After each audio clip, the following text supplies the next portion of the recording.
In the corporate world, where ambition often trumps loyalty, betrayal is not an uncommon tale. My story begins in the bustling offices of Orion Tech, a rising star in the software industry. I had been with the company for 5 years, climbing the ranks steadily through hard work and dedication.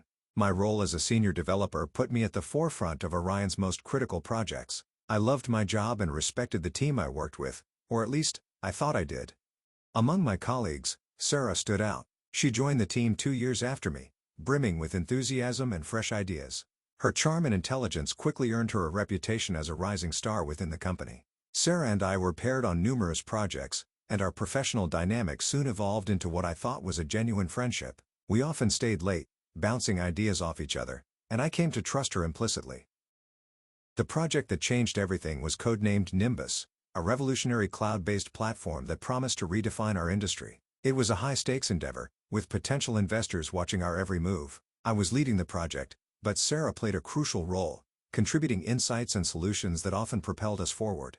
As the months rolled on, I began to notice subtle changes in Sarah's behavior. She started attending fewer team meetings, claiming she was working remotely or handling external communications. Her once open demeanor became guarded, and she seemed distracted during our conversations. At first, I chalked it up to stress. Nimbus was an enormous undertaking, and the pressure was mounting on all of us. Then came the incident that set off alarm bells. During a routine code review, I discovered that a key module Sarah had been working on had already been implemented by a competitor. The design, the logic, even the variable names were identical. It was as if our work had been lifted directly from our servers and handed over to them. My first reaction was disbelief. I double-checked everything, hoping I was wrong. But the evidence was irrefutable. The competitor, Lumina Cloud, had released their own platform with features strikingly similar to Nimbus. It was a blow not just to the project but to the entire company. Weeks of work had been compromised, and the potential financial losses were staggering. My gut told me Sarah was involved, but I had no concrete proof.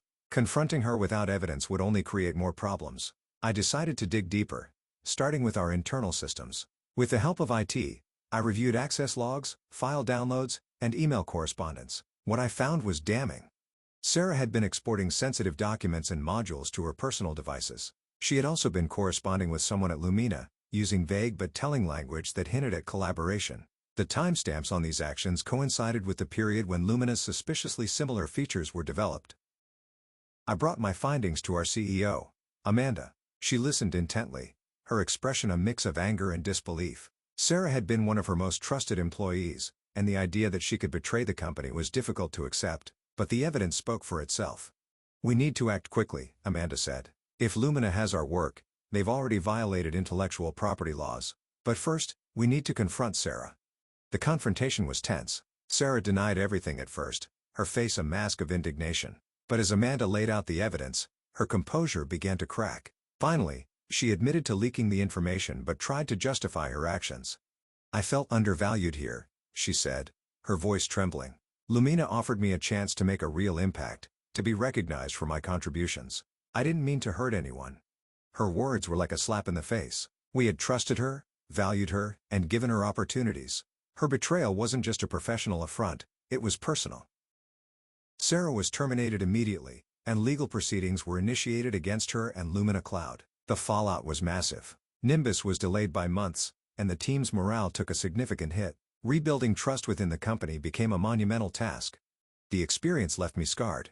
For weeks, I questioned my own judgment. How had I missed the signs? Could I have prevented this? It was a dark time, but it also taught me the importance of vigilance and accountability. In the end, we managed to recover. Nimbus launched successfully, albeit later than planned, and its reception exceeded our expectations. The legal case against Lumina resulted in a hefty settlement, which helped mitigate the financial damage. As for Sarah, her betrayal became a cautionary tale within the industry. She vanished from the professional world, her career in ruins. It was a stark reminder that in the pursuit of ambition, some lines should never be crossed. Looking back, I realized that trust is a double-edged sword. It's essential for collaboration and growth, but it must be earned and guarded. Betrayal can come from the most unexpected places, and the scars it leaves can shape the way we move forward. But despite it all, I remain hopeful. Because for every Sarah, there are countless others who uphold the values of integrity and loyalty, the true cornerstones of success.